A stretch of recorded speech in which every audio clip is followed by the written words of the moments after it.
capsule, approach the capsule, attach lines to the capsule, and recover it into the well deck of the ship.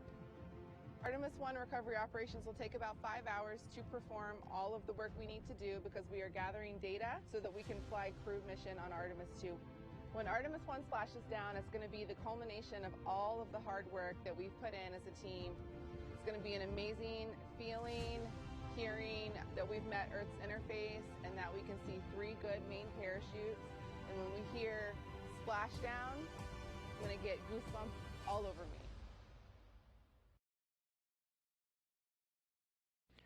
And again, that whole recovery operation will take several hours. We are going to remain on the air for at least 2 hours or so after splashdown so that we can bring you all the information regarding the initial safing of the vehicle and the test objectives that the flight control team here in Houston, led by Flight Director Judd Freeling, will be absorbing all of that data, mostly about the thermal conditions of the spacecraft, which will have come through some 5,000 degrees Fahrenheit in entry. And with us at this moment is the man who is going to be watching all of that very, very carefully, John Kowal, who's the Orion Thermal Protection System Manager. John, your big moment is lying ahead here. The plunge back into the Earth's atmosphere. This is the moment of truth to test the heat shield. What kind of thermal environment are you expecting for Orion as it makes its way into the Earth's atmosphere and then back through the atmosphere itself? Yeah, so, as you mentioned, 5,000 degrees on the ship, but to back that up, how do we get there? So that vehicle still has all that energy that the launch rocket put into it during that first beautiful launch, right? So that gets converted into velocity. So we're going at 25,000 miles per hour, which is, how do you even fathom what that means? It's 7 miles per second. Wow. So all that energy, enough to power 4,000, 5,000 homes in a day, we have to get rid of it. And how do we do that? The vehicle comes slamming into the atmosphere, starts trying to push the air out of the way. That air is pushing back, the pressures go up, the temperatures go up. We're talking upwards of around 10,000 degrees Fahrenheit in the flow field. So that energy goes into the flow field, and then the flow field wants to give it back to the surface of the TPS. So that's what the TPS is going to see, or what the heat shield is going to see, and that's what pushes it up to 5,000 degrees Fahrenheit. What kind of testing was required throughout the course of the preparations for Orion to prepare the vehicle for launch that made you confident that it could withstand the rigors of this sort of environment? Yeah, there's been a lot of testing. I mean, we've been at this for since the end of the shuttle program. If you think back to that system, that was a reusable system, we had kind of been out of the business of these ablation materials for quite a while, since Apollo. So we had to train a whole new generation of engineers on developing that type of system, as well as getting the materials back. So there was a lot of testing in arc jets. That's the primary way that you test these types of materials. You can create these temperatures. It's like a wind tunnel with a lightning bolt going down the center of it, and that's how you create this high temperature plasma, and that gets impinged onto the test article. So we do a lot of materials testing. We've done quite a bit of testing of the system. Even though we're using the same material, the AVCoat that they used in Apollo, it's in a different form. And so we made it into blocks. Those blocks have seams that have to be filled. Those seams are always one of the areas that you want to test the most, is because that's where the problems happen. And so we've done a lot of testing there in the thermal, and also structurally. We've had to do a lot of testing to see how the AVCoat blocks interact with the structure underneath, and make sure that it's all going to hold up to those loads. And John, it's about 11 minutes or so from the time of entry interface at an altitude of about 400,000 feet until we come out of that second blackout period. So that's going to be a very interesting time, a sort of a nail-biting time, if you will. But after the vehicle splashes down and is back at the Kennedy Space Center in a few weeks for post-flight analysis, what are the sorts of things that you and your engineering team will be looking for to give it a passing grade in preparation for putting a crew on board a couple of years from now? Yeah, there's a couple things that we look at. I break it into two different categories. The first is the flight data. We have instrumentation embedded in the heat shield at a number of locations. So we measure temperatures, we measure heat rates, we measure pressures, stresses. All that data will tell us how the material actually performed in that flight environment.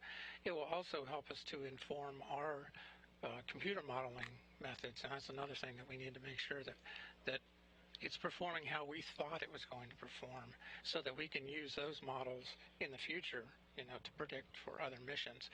Now, the other thing we'll do is we'll be looking at the hardware itself. The instrumentation, you only get measurements where you put that instrument, of course, right? But looking at the heat shield, just looking at it, the big picture, you can see the streamlines. You can see how the flow was going across the heat shield. You can see where boundary layer transition may have occurred. So there's so much to just visually see. And then we'll be taking samples of the heat shield. We'll be taking that material out and looking at how much had ablated, looking at the char thickness, the density gradients as you go through as the material burned off, and comparing that to what our models have predicted. And again, that'll help us to be able to validate and correlate our models further. Very good. It's going to be a very important time for the engineers, of course, and we'll see how Orion fares here in the next hour or so. John Kowal, Orion's Thermal Protection System Manager, thanks very much for joining us this morning. Sure. Thank you.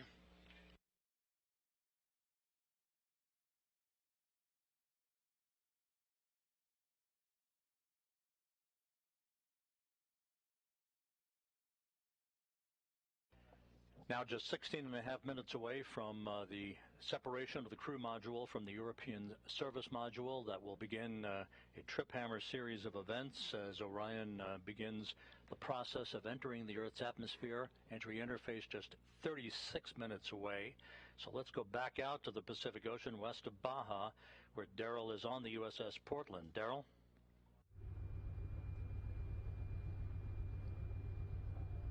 That's right, Rob. Quick update for you on out here in the Pacific Ocean, just off the coast of Mexico. We have the small boats, the Navy small boats. All 6 boats are now in the water. They call them cricks. These are Navy boats that are inflatable, highly maneuverable. These are the ones that will actually put hands on the spacecraft in order to secure it and eventually get it tied to lines that brings it to the back of the ship and into the well deck.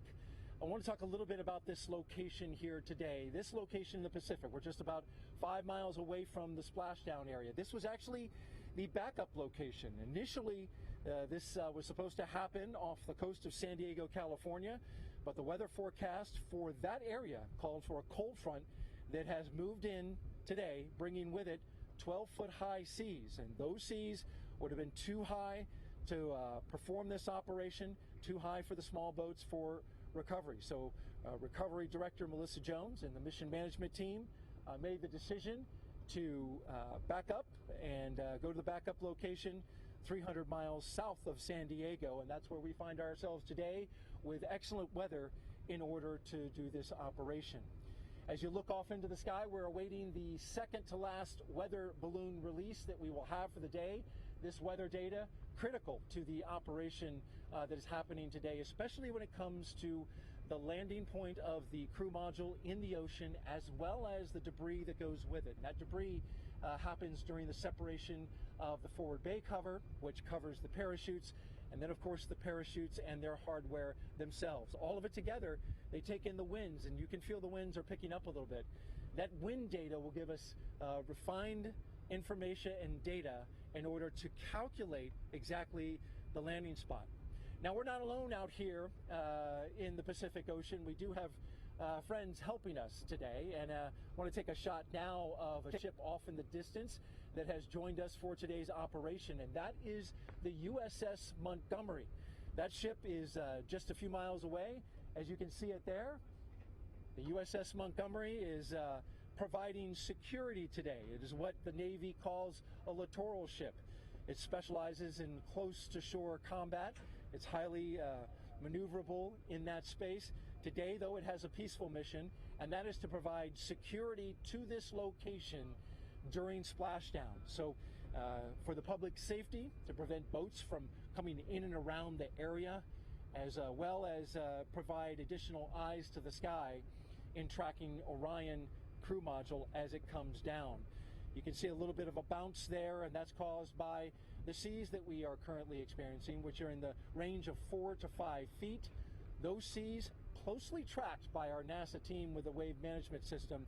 They are wave monitoring system rather. They are closely monitoring the seas for the moment where we bring the Orion capsule into the well deck. That is a highly choreographed and very dynamic operation.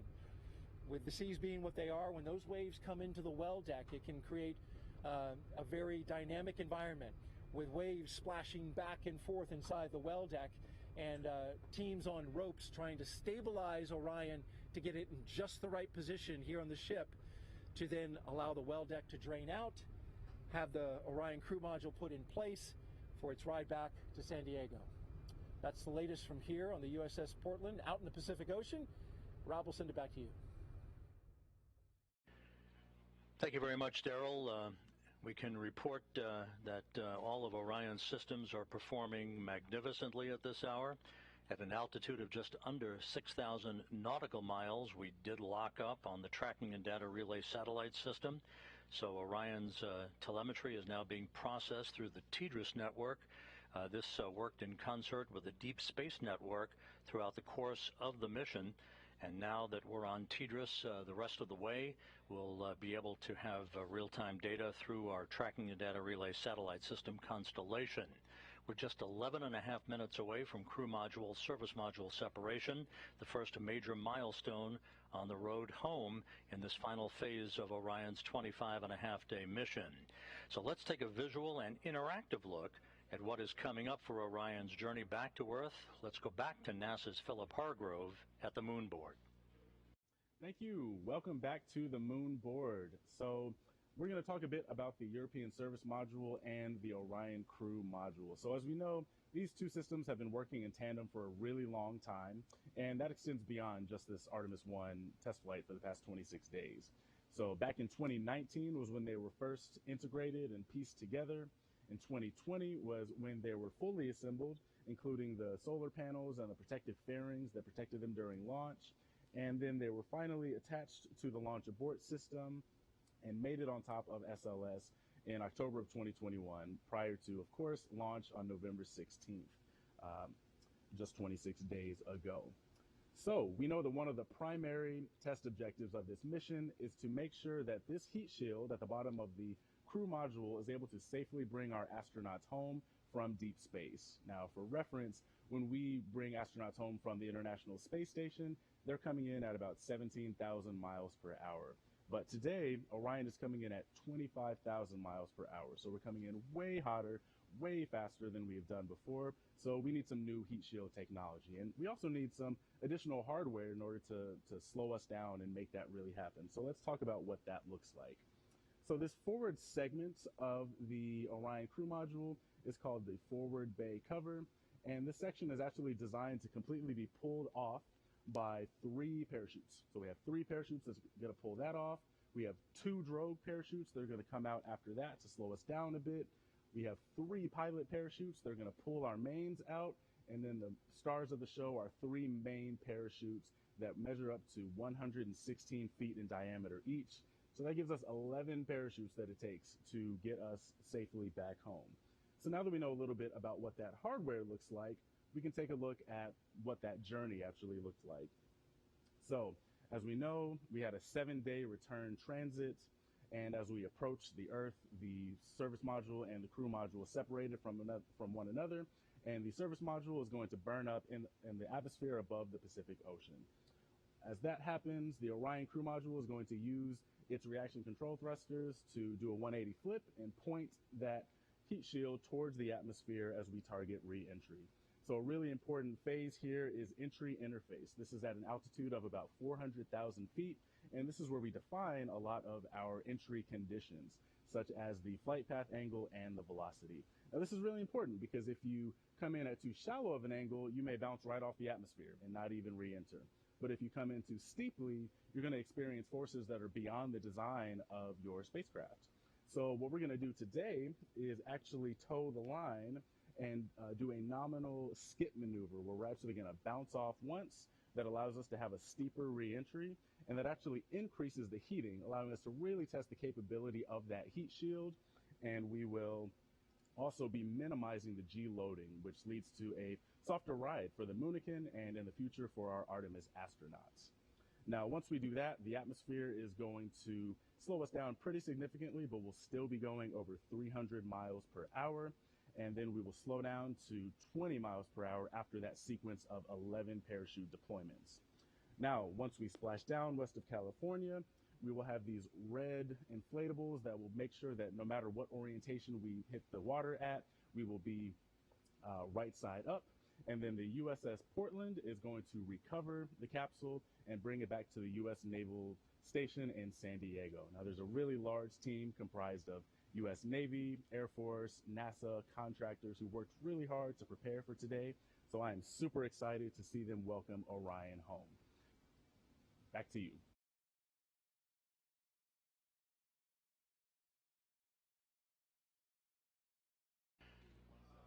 Thank you very much, Philip.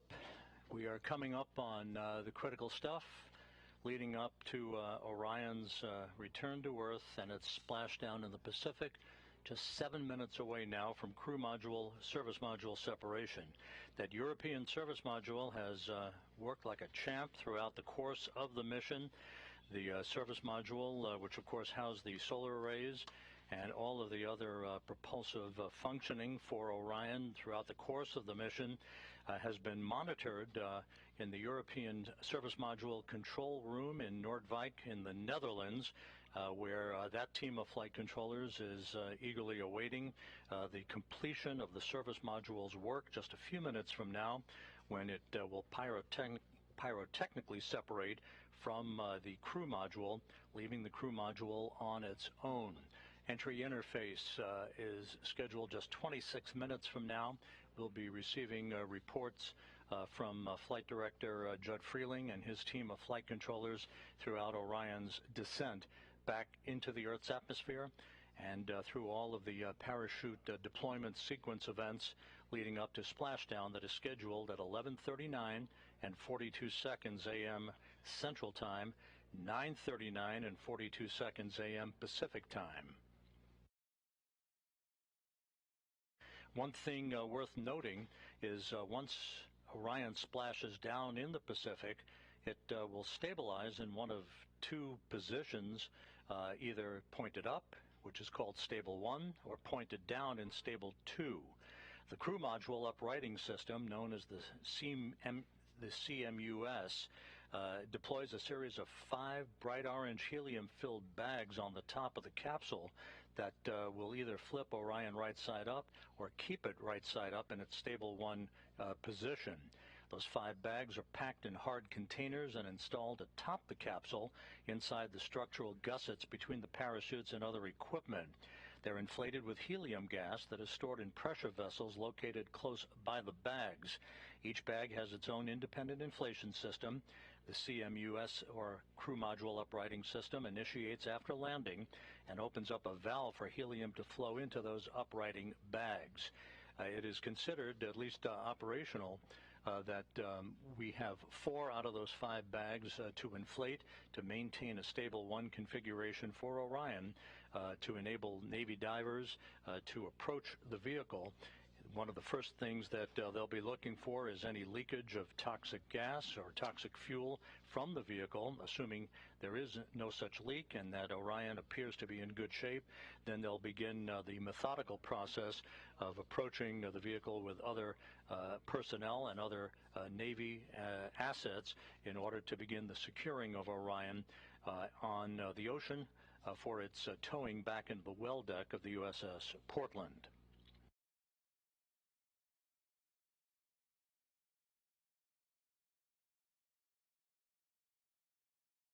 We're under 4 minutes now until the crew module and service module separate from one another. We'll be standing by for all of that.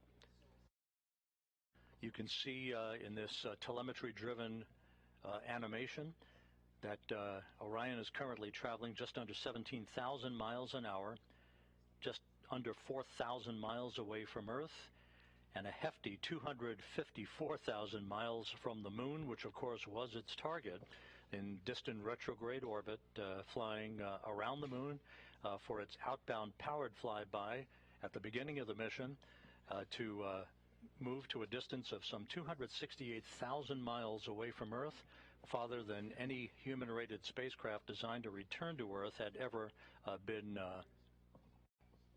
designed to do, surpassing the distance record established 52 years ago during the Apollo 13 mission.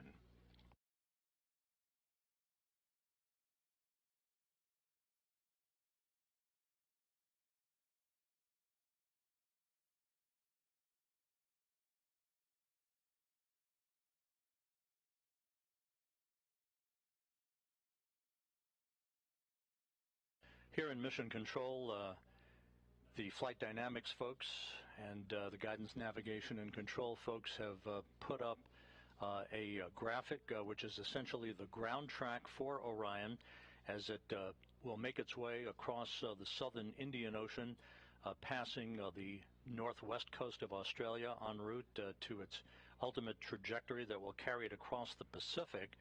It will be moving from south to north across the Pacific Ocean to the splashdown zone, almost a direct straight line towards the point of splashdown, which will be west of Baja, California. Now just under 2 minutes until crew module, service module separation.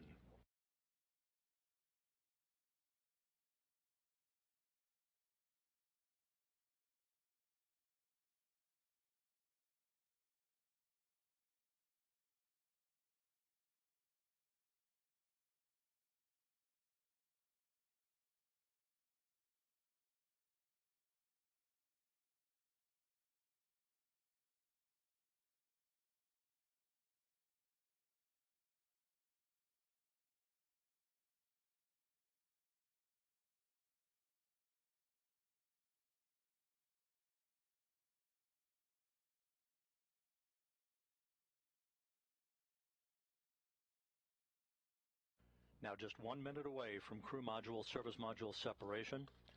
We'll be standing by for confirmation of that from the Mechanical Systems Officer here at Mission Control.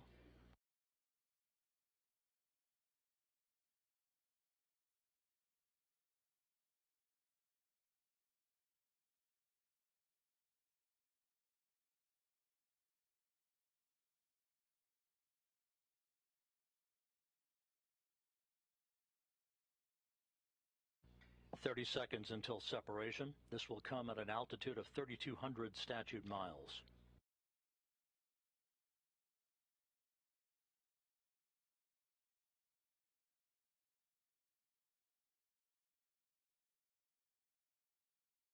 "10 seconds until set.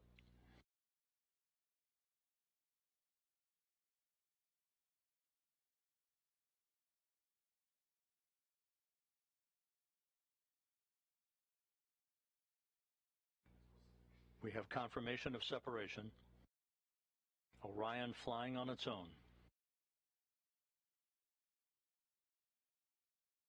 Again, the separation occurred right on time at 11 a.m. and 11 seconds Central Time, with Orion 3,200 statute miles away from Earth.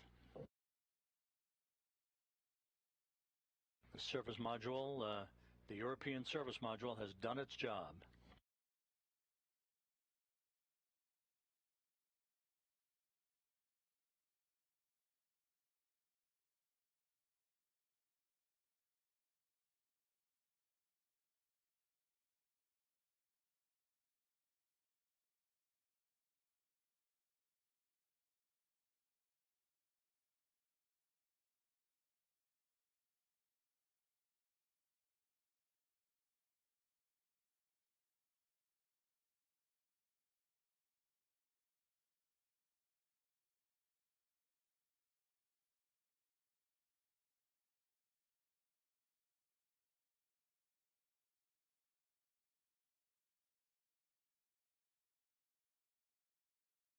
So with Orion flying on its own, we're about 18 and a half minutes away now from the point of entry interface, where Orion will be put through its paces. This is where the heat shield will begin to feel the effects of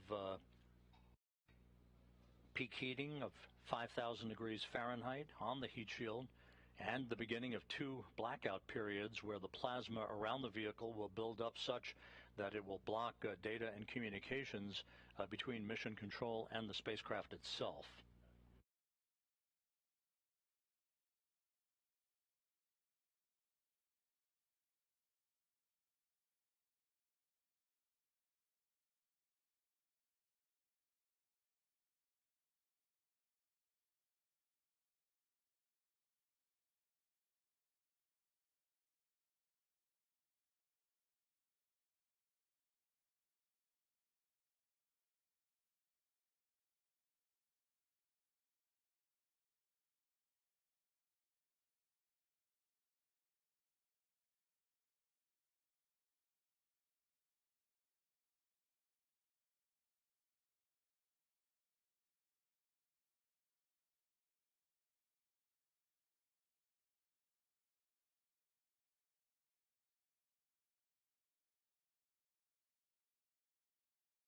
Orion continues to fly smoothly on, all of its systems in excellent shape.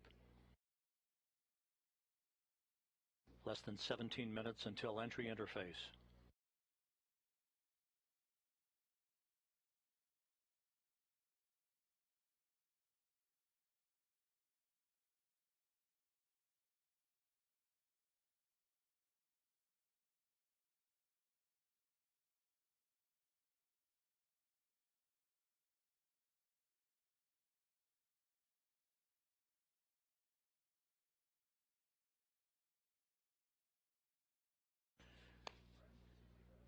And the crew module raise burn that we thought was not going to be needed is being conducted.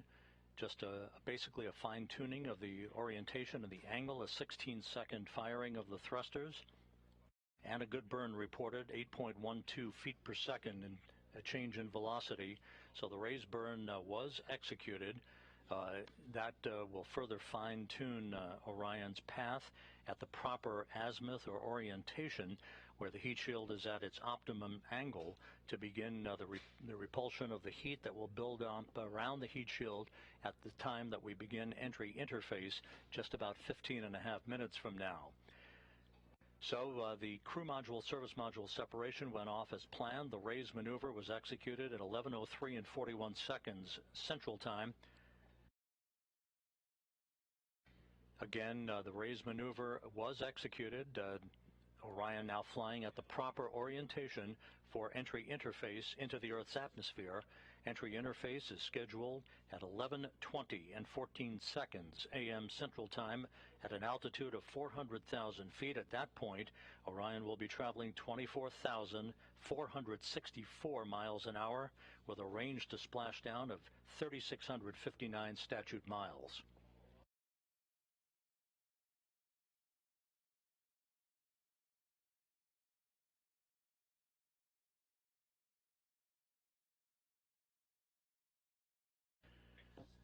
Flight controllers reporting a solid lock with the tracking and data relay satellite system, receiving data that's being processed through the TDRS network.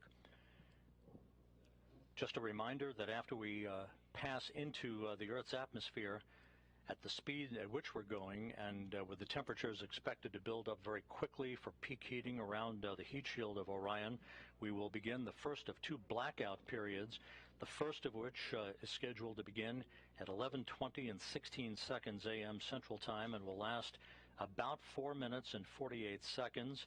At that time, entry guidance, which has been stored on board, pre-programmed commanding for Orion to continue to point its way toward the splashdown zone, will take over. The first blackout period should end around 11:25 and 4 seconds Central Time.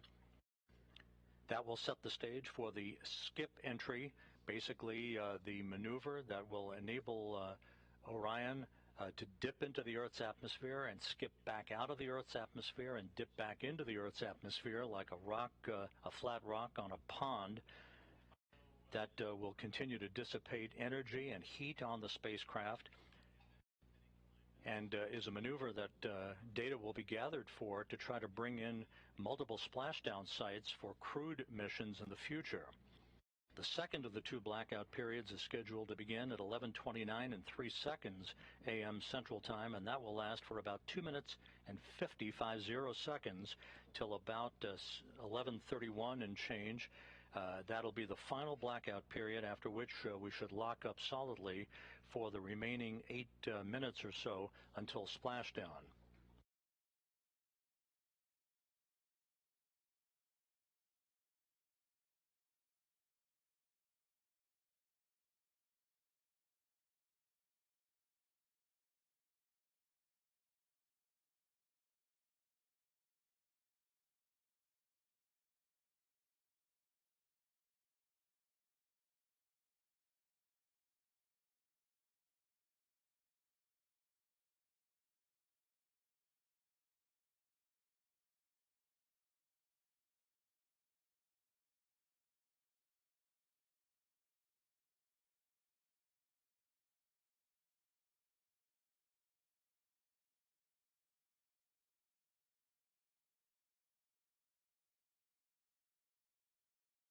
This is Mission Control Houston, 12 minutes away from entry interface. Everything is going by the book so far here in Mission Control, very quiet on the loops. Entry Flight Director Judd Freeling and his team of flight controllers watching carefully over their data as they oversee the arrival of Orion for its splashdown site west of Baja, California. Time to splash down 31 minutes.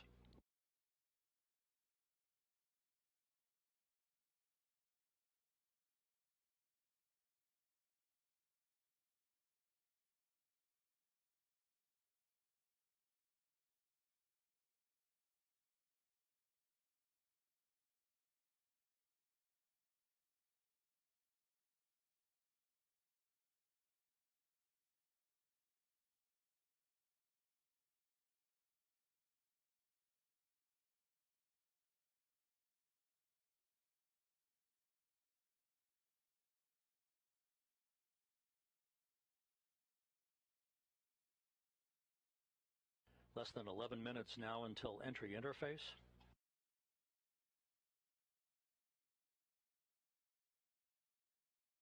During the period of the two blackouts, and even after we have emerged from the second of the two blackouts, Orion, through a series of pre-programmed commands stored on board, will conduct a series of role reversals. This is very much like space shuttles conducted during their entries back to Earth, where it will roll to the left and then back to the right, banking roll reversals that will bleed off excess energy, excess inertia, and speed, and control the thermal characteristics of the vehicle as it heads towards its subsonic point, where it will go under Mach 1. It will go subsonic at about 11:34 and 55 seconds a.m. Central Time, some 5 minutes before splashdown. If everything goes as planned, Orion will reach an altitude of 40,000 feet at 11:35 a.m. Central Time, just about a minute before forward bay cover chute deploy begins. The series of 11 chutes, 3 that will pull the forward bay cover off of the top of the crew module. That'll be followed by the deployment of the drogue chutes, and then the 3 large main parachutes, 3 orange and white parachutes. That'll be the moment we'll be waiting for. Orion now 28.5 minutes until splashdown.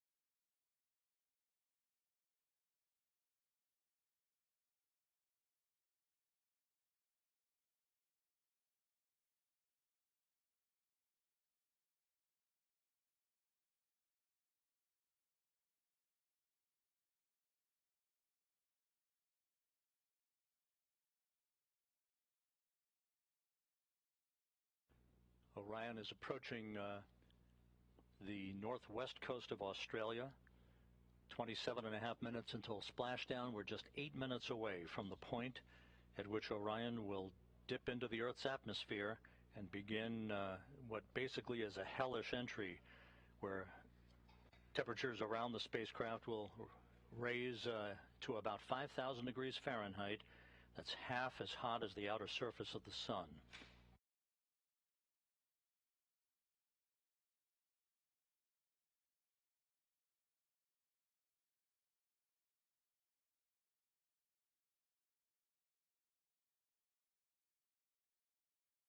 And correction, Orion is actually traveling over the South Pacific at the moment, moving from south to north.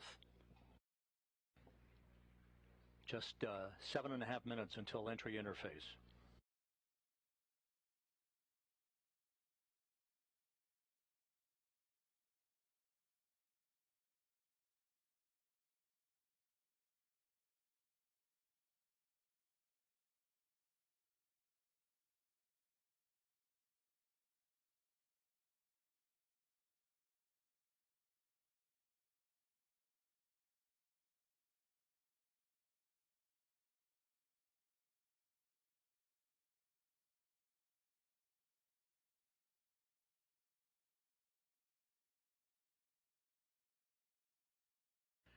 And this view from a camera inside the cabin of Orion, this doesn't look like much at the moment, but it will soon when it shows the forward bay cover jettisoning and the initiation of the parachute deployment system. Entry interface less than 6.5 minutes from now.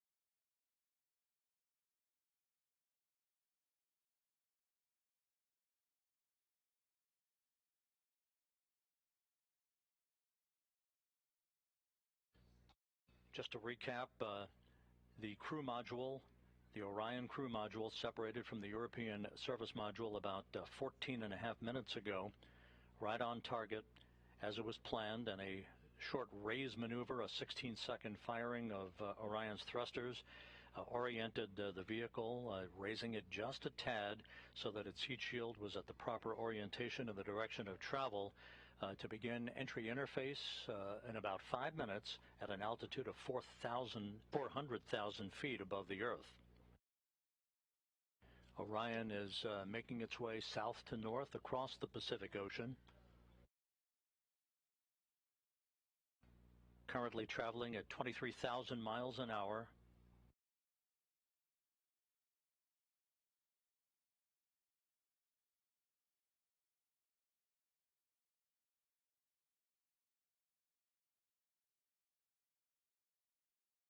We're about 5 minutes away from entering the first of the 2 blackout periods, which will last about 4 minutes and 48 seconds.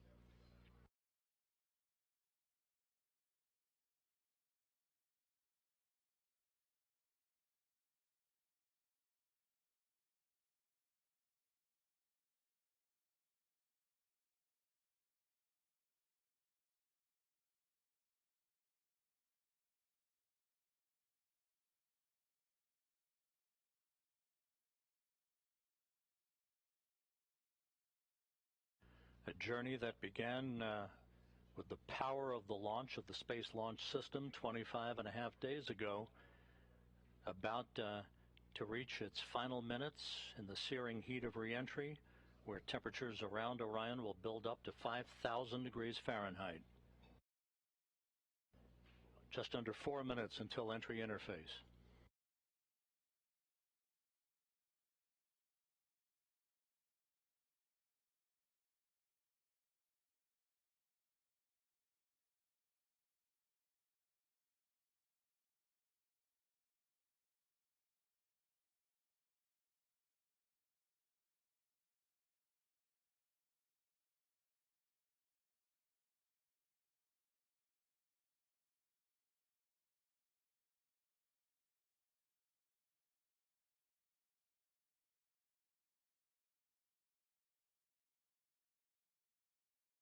Once again, at entry interface, which we will reach about 3 minutes from now, Orion will be at an altitude of 400,000 feet, traveling just under 25,000 miles an hour, with a range to splashdown of 3,659 statute miles.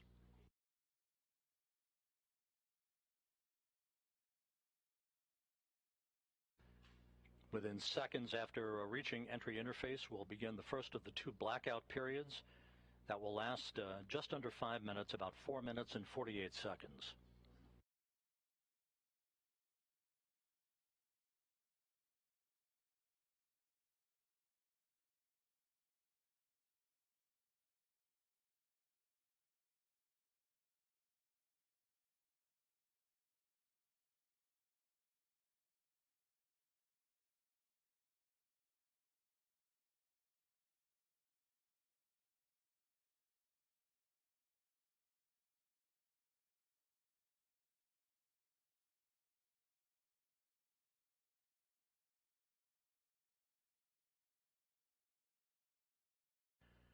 And here's the ground track for Orion as it passes well to the west of South America.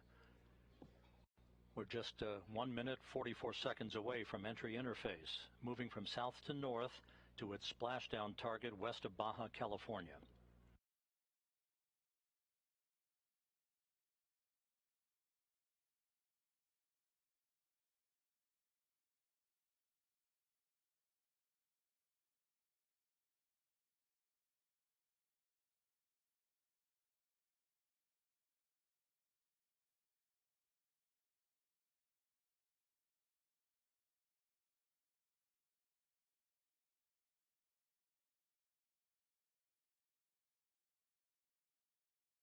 Just 1 minute away from entry interface.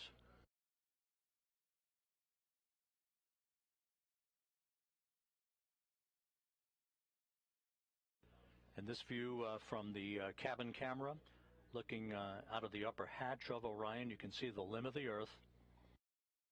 We're going to be losing all of the data here shortly once we enter into the Earth's atmosphere and begin the first of the 2 blackout periods.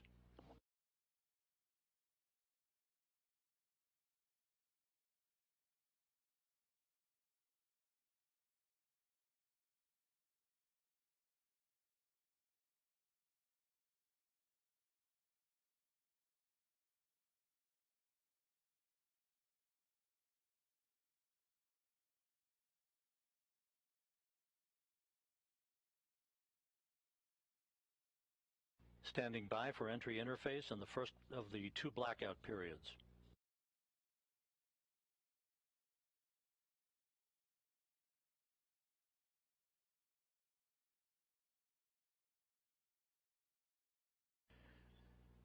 We are now in the entry phase. Entry interface has begun.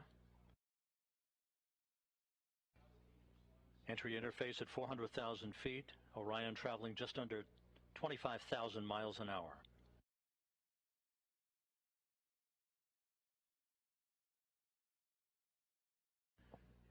We've gone into the first blackout period. This is a visualization based on what should be happening at the moment, where the temperatures around the heat shield are reaching about 5,000 degrees Fahrenheit. This is the moment of truth for Orion.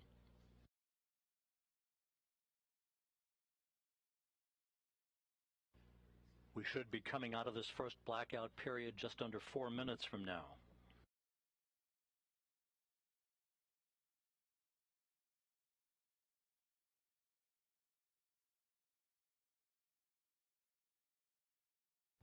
Orion should be traveling about 23,326 miles an hour at the moment. Range to splashdown, 3,125 statute miles.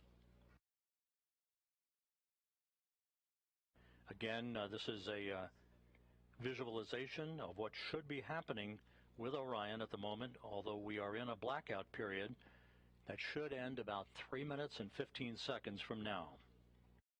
Once we emerge from this first blackout period, we'll conduct the skip entry maneuver that will further dissipate heat and energy and begin a very, very dramatic reduction in the velocity of Orion as it approaches its splashdown site.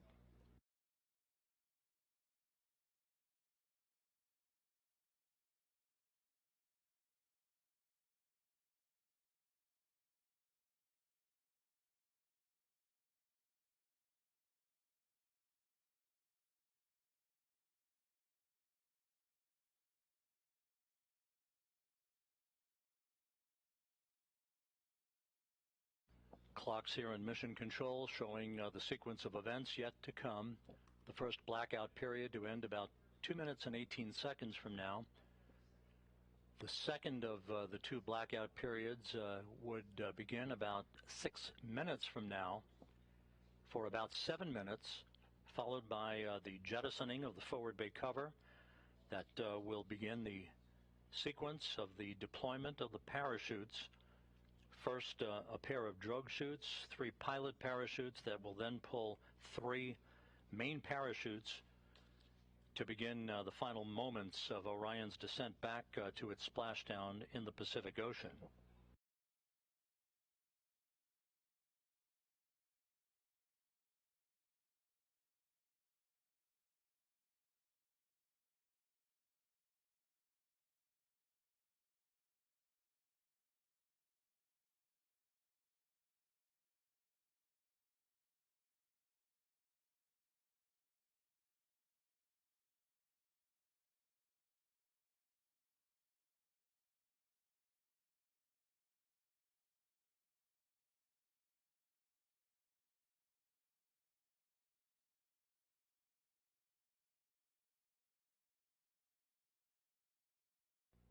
One minute to go until we come out of this first blackout period.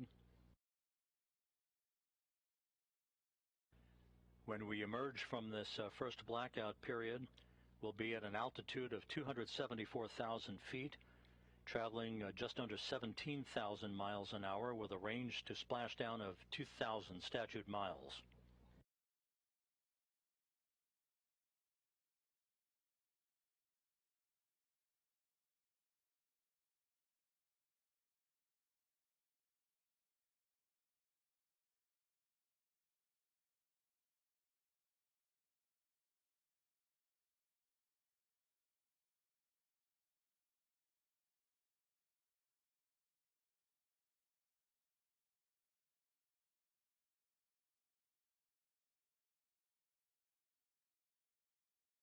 Standing by for a reacquisition of signal.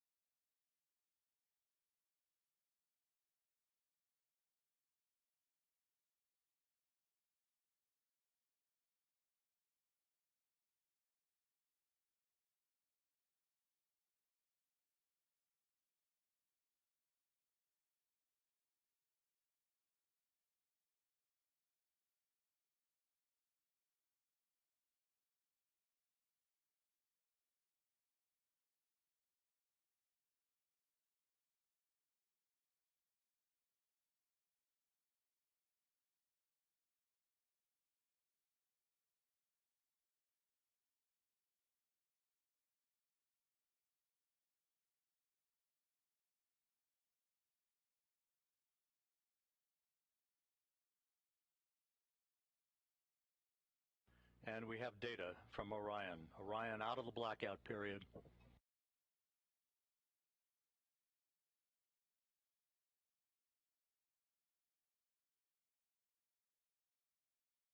Flight Dynamics reports that Orion is right on the money, coming right down the pike. A good view out of the cabin camera looking out of the upper hatch of Orion.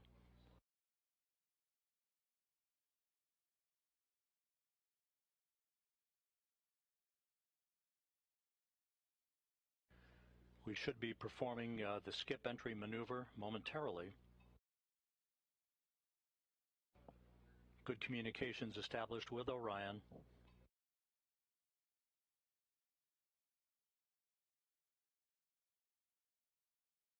The second blackout period to begin about 2 minutes from now.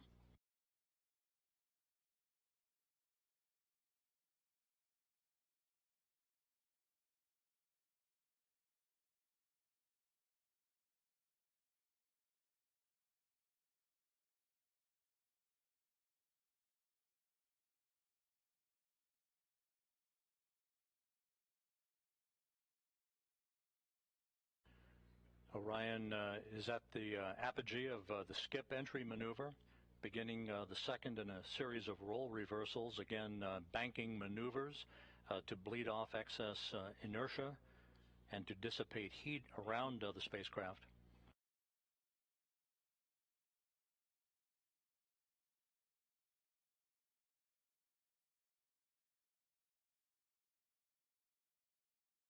The start of the second blackout period, about a minute and 13 seconds from now, will come at an altitude of 270,000 feet, with Orion traveling about 16,400 miles an hour, range to splashdown less than 1,000 miles.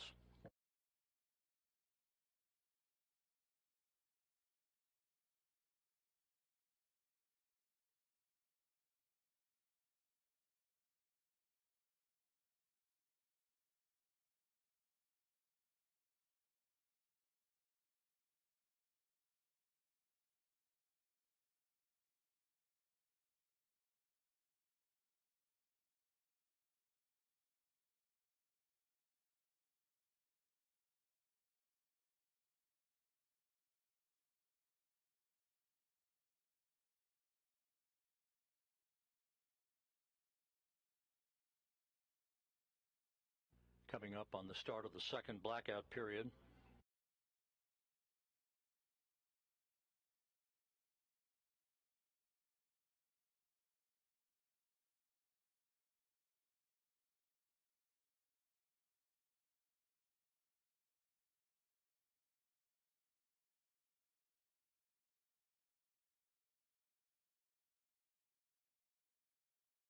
We should be in that second blackout period right now.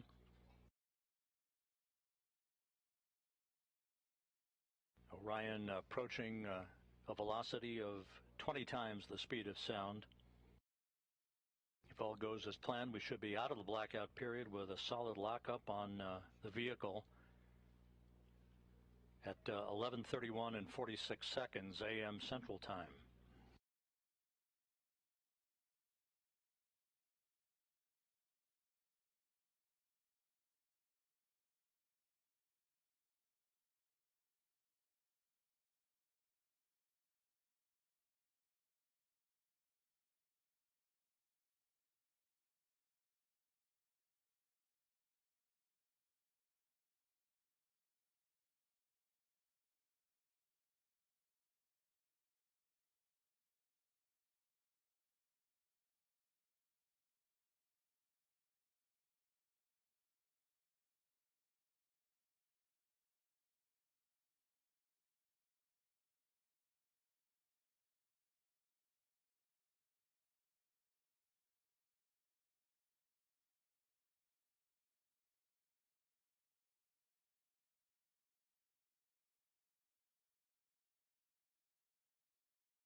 This is Mission Control Houston, the airborne WB-57, one of the airborne assets to track Orion's return to Earth, has visual acquisition of the vehicle. We should be coming out of this second and final blackout about 30 seconds from now.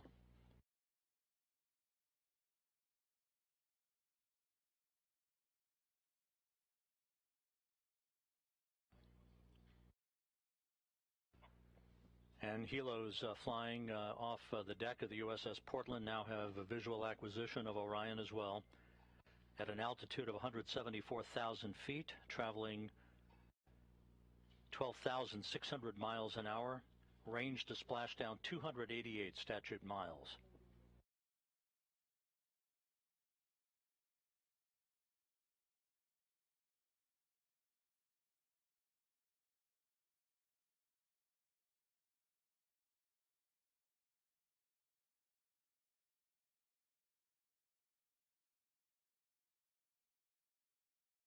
This view on the deck of the USS Portland.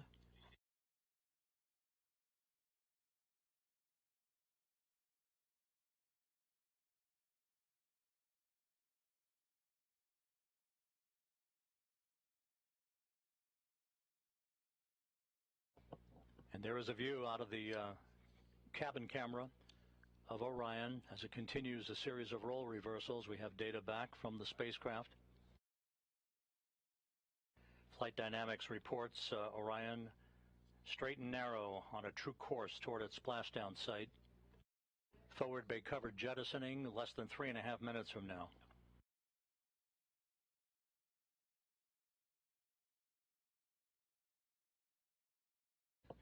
(150,000 feet off the ocean).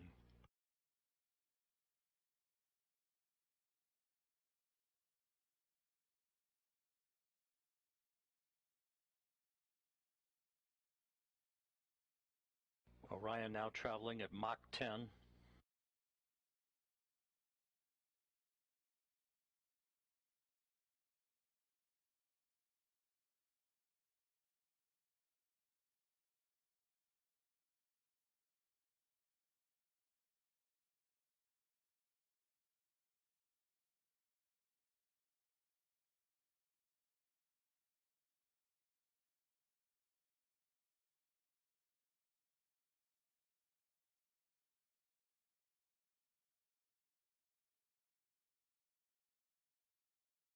Orion's speed now down to Mach 6.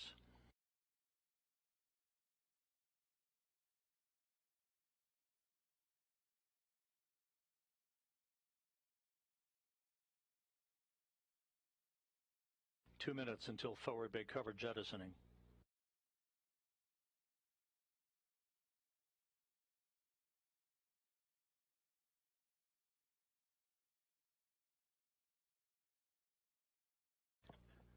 Orion 100,000 feet now.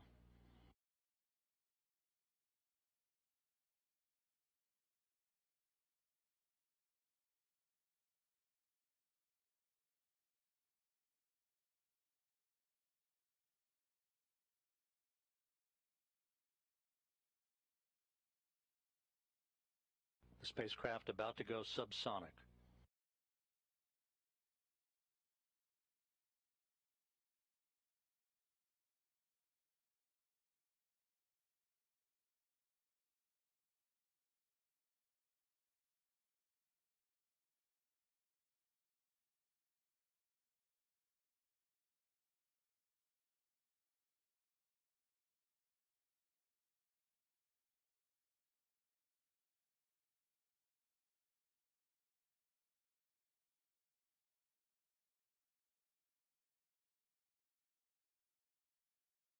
"45 seconds until forward bay cover jettisoning.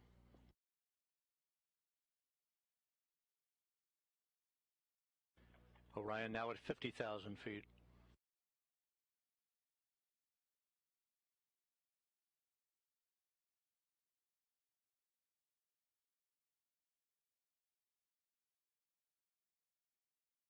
Forward bay cover jettisoning pyros are armed.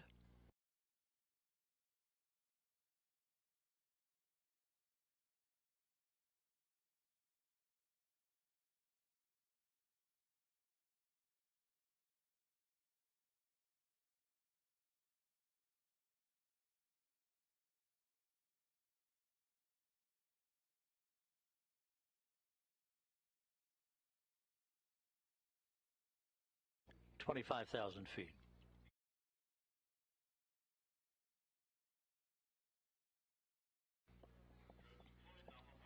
Drogues have been deployed.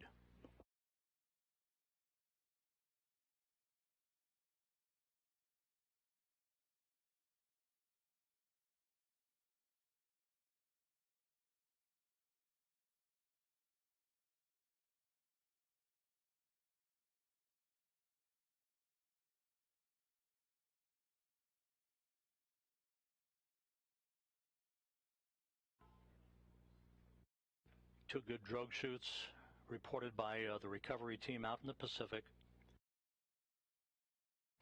The descent rate is right on the money.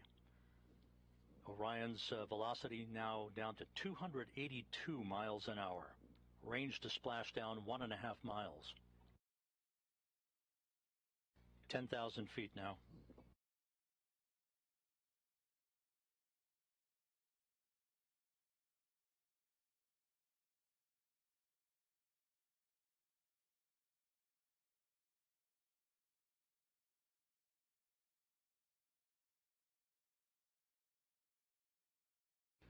And we're on mains. 5,000 feet.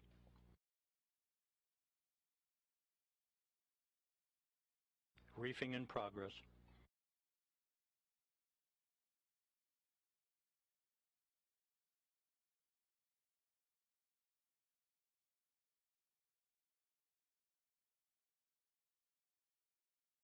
Three good main chutes for Orion.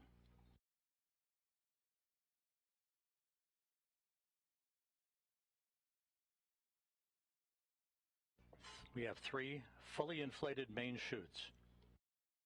Time to splash down 90 seconds. Perfect descent rate reported.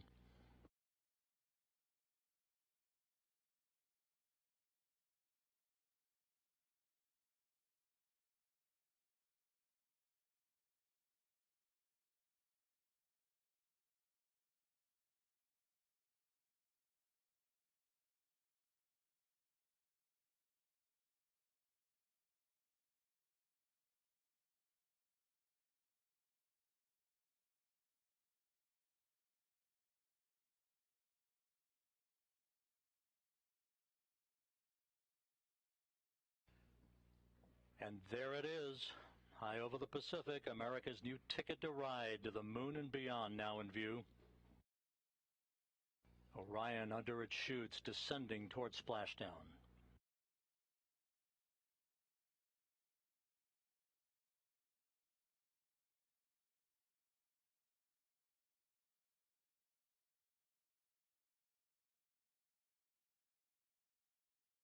Orion in the perfect orientation for splashdown, just seconds away.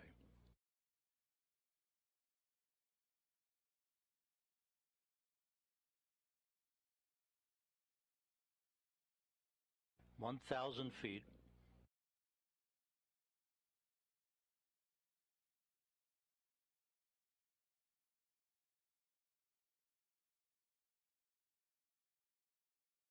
Good descent rate.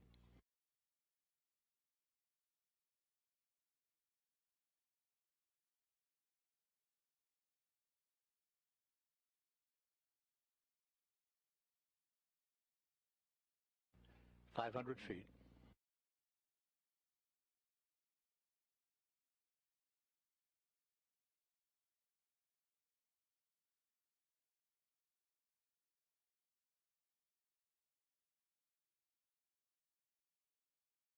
Splashdown. From Tranquility Base to Taurus Littrow to the tranquil waters of the Pacific, the latest chapter of NASA's journey to the moon comes to a close. Orion, back on Earth. Unofficial splashdown time, 11:40 and 30 seconds a.m. Central Time.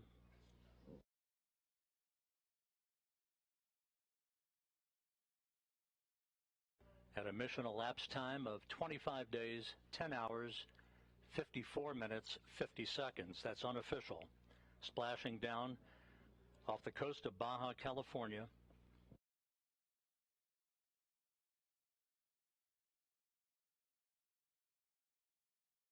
The crew module uprighting system now being inflated for the bags currently being inflated.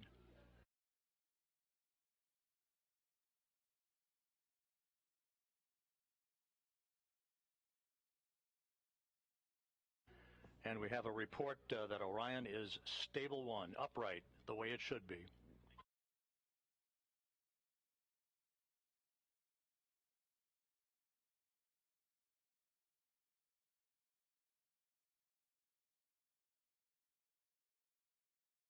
Once again, splashdown occurring at 11:40 a.m. Central Time, 9:40 a.m. Pacific Time, west of Baja California, after a textbook entry for the Orion spacecraft bringing its 25-and-a-half-day mission to an end.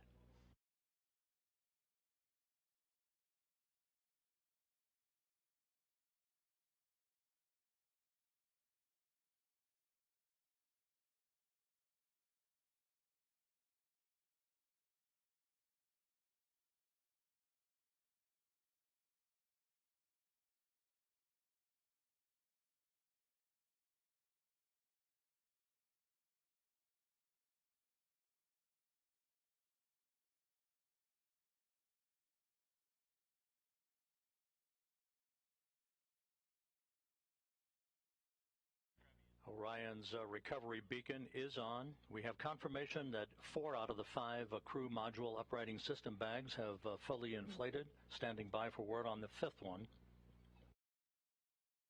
But Orion is in great shape. Stable 1, just in the orientation that had been expected.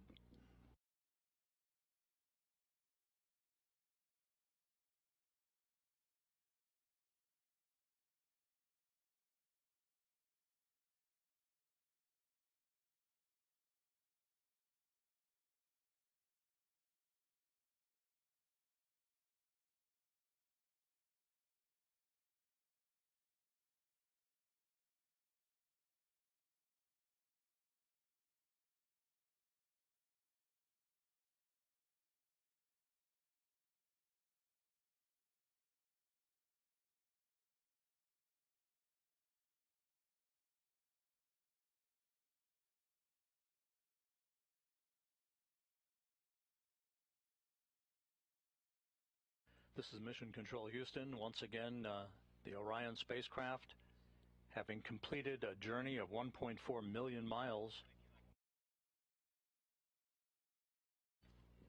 bobbing gently in the Pacific Ocean.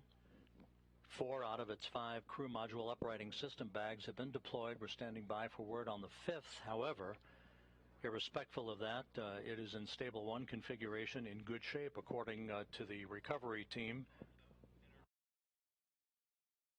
And we are now receiving word that all 5 of the crew module uprighting system bags are fully inflated. So that's exactly what we had hoped for. Orion safely bobbing up and down in the Pacific Ocean.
This is Mission Control Houston.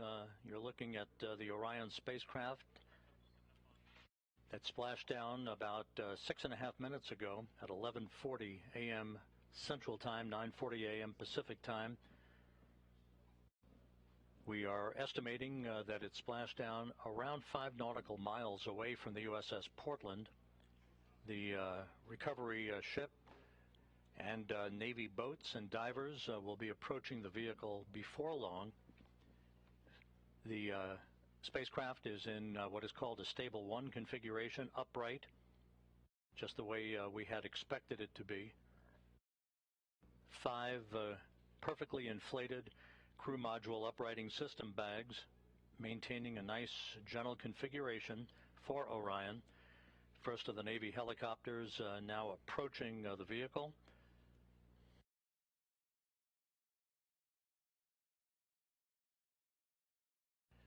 And here in Mission Control, some of Orion's systems no longer needed are being powered down. Many of them will stay powered up for the next 2 hours while we conduct a series of test objectives to characterize the thermal conditioning of the spacecraft that will be important for future data for crewed missions to determine how long the crews can remain comfortable inside a vehicle returning from the moon.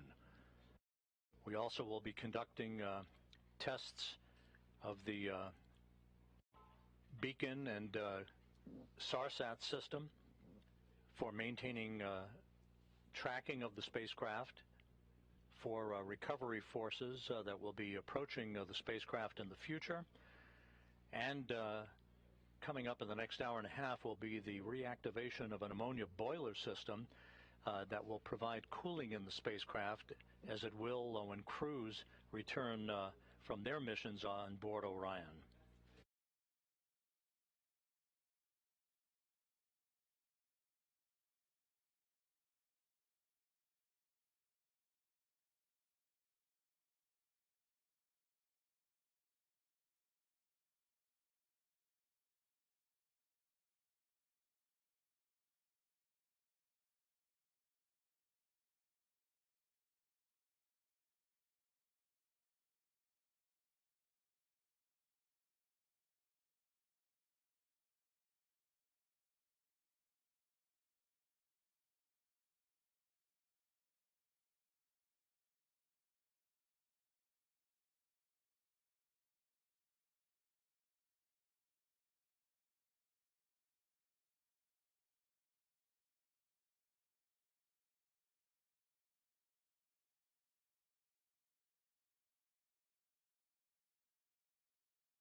This is Mission Control Houston. Reports from the USS Portland indicate that the first of two Navy helicopters flying in the vicinity of Orion, which is about 5 nautical miles away from the ship, indicate no damage to the spacecraft and no hazardous fuel leaking from the spacecraft. A good view of the helicopters and the initial Navy boats that will be approaching Orion a short time from now.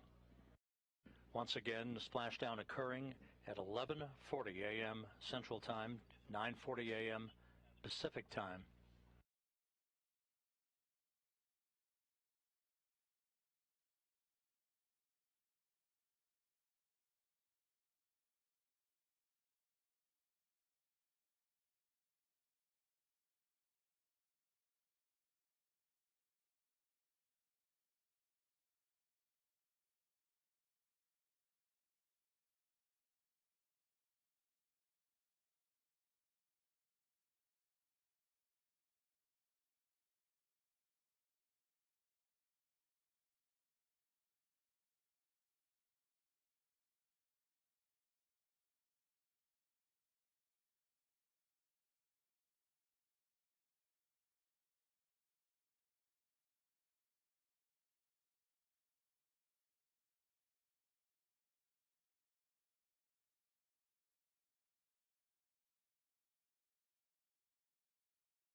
This is Mission Control Houston. Orion in the Pacific Ocean, having splashed down at 11:40 a.m. Central Time, 9:40 a.m. Pacific Time, around 5 nautical miles or so from the USS Portland, a textbook entry for the vehicle. On the USS Portland at this hour, my colleague Daryl Nell from the Kennedy Space Center, who's with the Exploration Ground Systems Recovery Team. Daryl, how did it look to you? It certainly looked textbook to us here. I'd say that's a great description, Rob. Perfectly landed here in the Pacific Ocean, and that's been confirmed by the operations manager that I just spoke to. Watching it from the deck as an observer, we have, as you can see, some broken clouds in the sky, like right around 3,000 feet. But we saw those 3 full main parachutes pop out. It was a beautiful sight, probably just about several thousand feet in the sky, and then we watched that slow descent as the Orion crew module made its way down to the Pacific Ocean. Saw the splash, and then of course the assets aboard the USS Portland here immediately started making their way towards the splashdown site, and as you see live now, they are close to being next to the capsule. Now, the helicopters that you see flying there, those are MH-60s. We have 2 of them in the air, and they are right now gathering high quality, high definition imagery of the capsule in the water. There's a spotter aboard. We have photographers as well. The doors are completely open on both sides of the helicopters, and so you can see them flying a circular track around the splashdown location. They have marked, if you can see it, you can see what looks like smoke coming off the location just to the left there. That is the boats having marked location where some of the debris has come down, the debris that was part of the separation event, part of the parachutes opening event. So you have the sabot as well as the lid from the parachutes. All of that is being tracked by the Sasquatch team, and the Navy boats are marking that with floatable smoke grenades. All of that hardware the team wants to recover because there's valuable information and data in it. The helicopters will be out for another 20 minutes gathering imagery. You can see one of them getting very close to the crew module. There is an GSS camera, ultra high definition, 8K, which is gathering imagery. We are currently on course to go right by the splashdown location. So we are right about 3.5 miles and closing. We are going to a point that's going to be 1 mile out. That's our next waypoint. 1 mile out from the splashdown location. One of the things we're waiting for is for ammonia boil off. And that's why the Navy boats are not yet next to the capsule. We're still going to wait that out. The amount of time that that's going to take is has not been determined. They have allowed for as much as 2 hours. The ammonia on the capsule is used for cooling purposes, to keep the cabin cool for crew. Of course, there's no crew in this capsule, but for future missions, it will certainly be an important part of keeping the astronauts cool during the heat of reentry. But for now, they're going to vent off that ammonia, and as they do that, it's not quite safe to get close to the capsule with the Navy divers.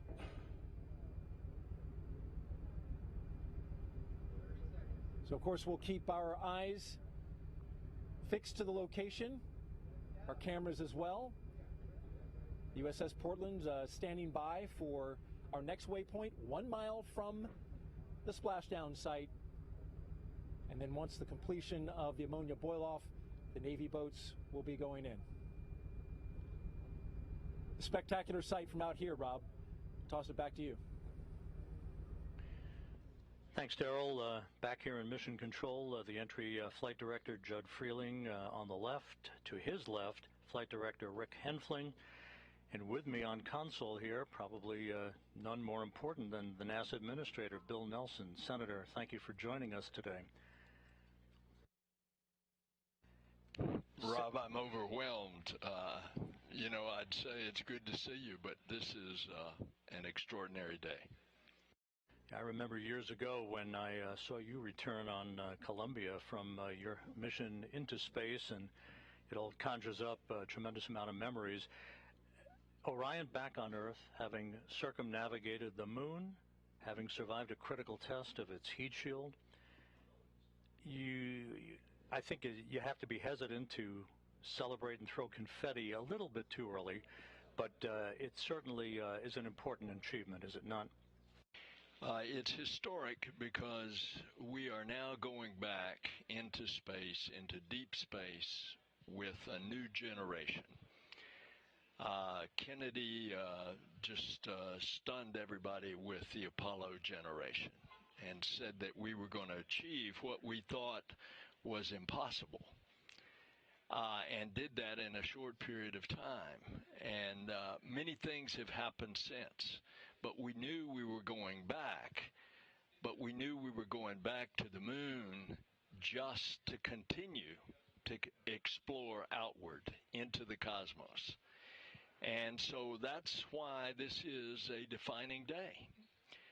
It is one that marks new technology, a whole new breed of astronaut, a vision for the future that captures the DNA of particularly Americans, although we do this as an international venture. And that DNA is we are adventurers, we are explorers. We always have a frontier, and that frontier is now to continue exploring the heavens. We had to wait a while for Artemis to finally get to the point where the Space Launch System got us underway back on November 16th. But once it did, these engineers and the other members of the team's front room, back room, they've been pretty giddy over the amount of data that they've required and how this vehicle appears to have exceeded its expectations in its performance.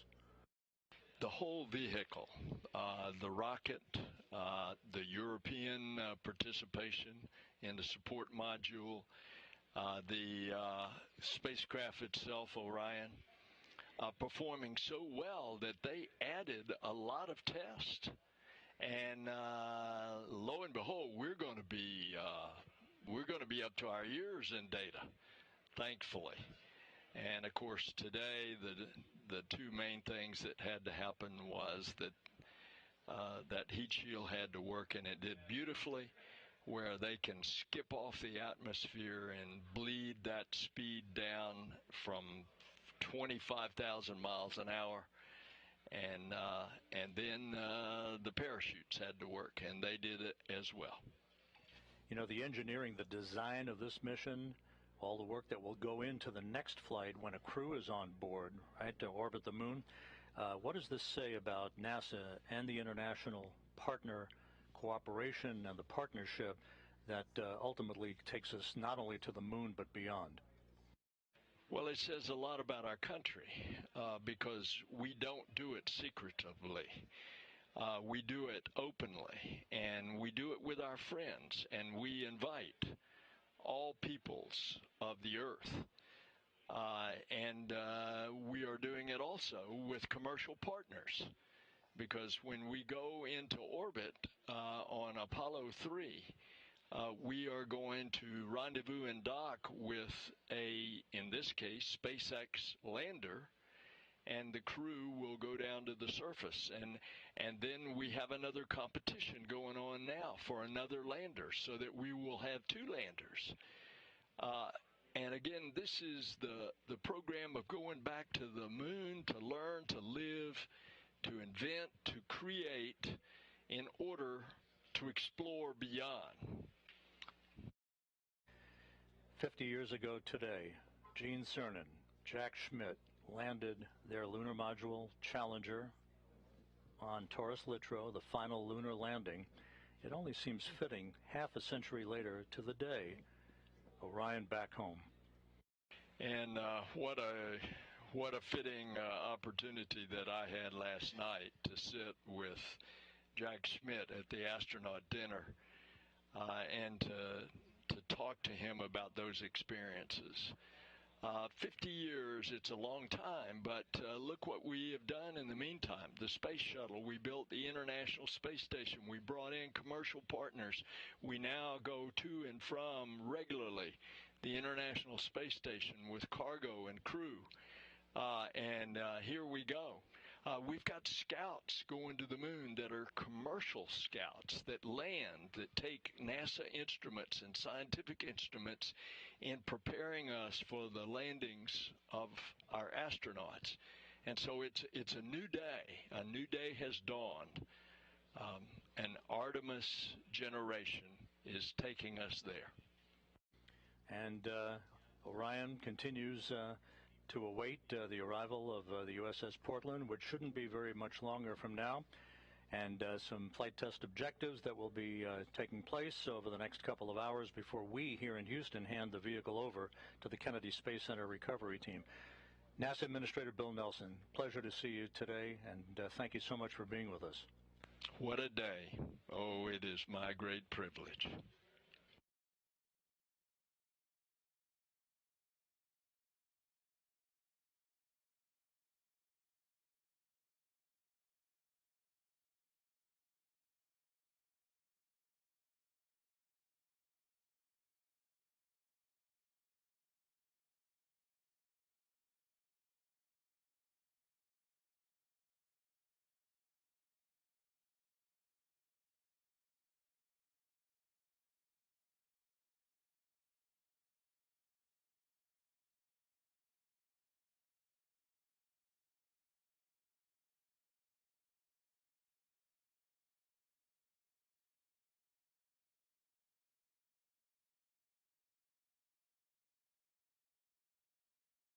This is Mission Control Houston, 26 minutes after the return of Orion from its circumnavigation of the moon and a splashdown in the Pacific, a bullseye splashdown, just about 5 nautical miles away from the USS Portland, as had been planned.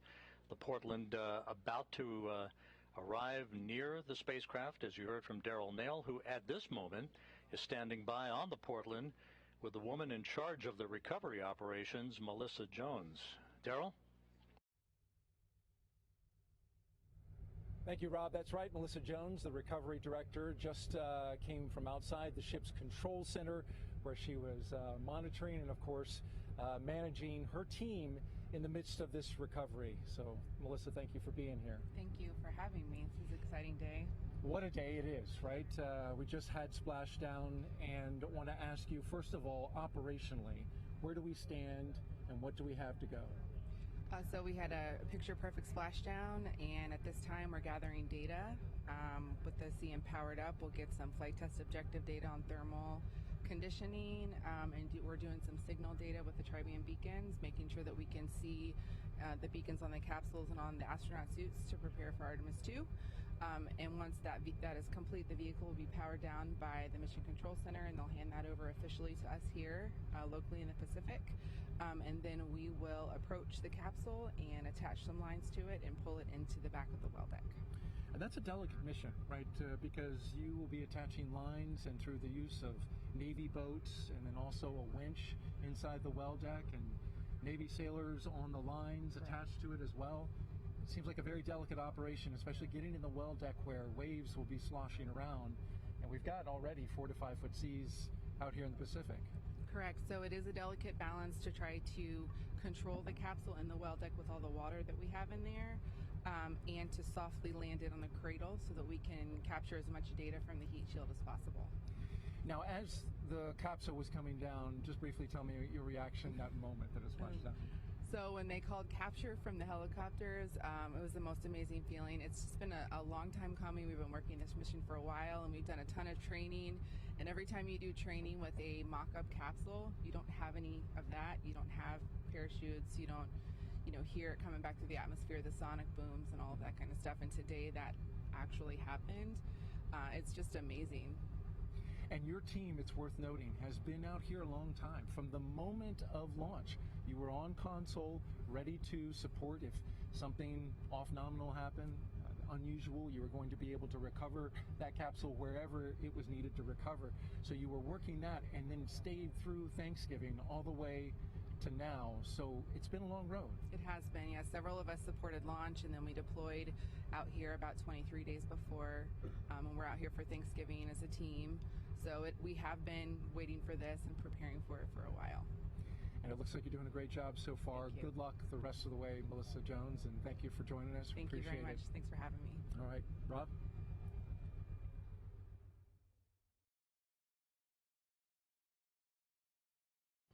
Thank you, Daryl. We'll be back to you on the USS Portland here shortly as the post-splashdown activities and the recovery operations will continue. As mentioned earlier, it will take about 2 hours from the time of splashdown until the time that Flight Director Judd Freeling and his team of entry flight controllers here will hand the vehicle over to the Exploration Ground System Recovery Team that will work over the next several hours to bring the Orion into the well deck of the USS Portland. With me, a familiar face, Bob Cabana, NASA's Associate Administrator. Bob, it's great to see you here. And with Orion back on Earth, another milestone accomplished on the road back to putting Americans on the surface of the moon. In terms of the criticality of what we've seen over the past 4 weeks, your thoughts on how this mission evolved and now the stepping stone that would put a crew on board a couple of years from now? Oh, Rob, it's been absolutely critical to get this mission off safely. This test flight is what we need in order to prove this vehicle so that we can fly with a crew, and that's the next step, and I can't wait. The launch, first off, I was on the roof of the Launch Control Center. I went up there with the administrator and deputy administrator when we came out of the T-minus 10-minute hold, and it was phenomenal. It was absolutely amazing. The rocket performed flawlessly, and I haven't been that happy in a long time after we came down off the roof. And then to see the mission go as well as it did, the shots that we got from the vehicle, that one from 40,000 miles away where you saw the moon with the Earth in the background. And then this morning, we've learned how to operate this vehicle. A few minor glitches along the way, but it is performed flawlessly, and we're learning how to work with it, operate it, and that's what this JSC team does. It is so great to be back here in mission control, to be with the ops team. I'm so proud of these guys. Amazing.